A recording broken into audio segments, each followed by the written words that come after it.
P plus 1/p সমান 3 হলে p⁴ plus 1/p⁴ এর মান কত? যেহেতু এখানটা প্লাস, এই জায়গাতেও আমাদের কি আছে?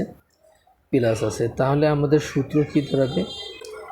n² প্লাস 2, সরি এখানে যেহেতু প্লাস, এখানে কি হবে? -2 হোল স্কোয়ার।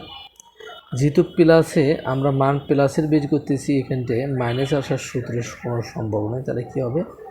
-2 সমান n এর মান আমাদের এখানে কি আছে? 3 হোল স্কোয়ার মাইনাস কত? 2 হোল স্কোয়ার -2 সমান 3 3 9, 9 থেকে যদি আমরা 2 বাদ দিই কত থাকবে? 7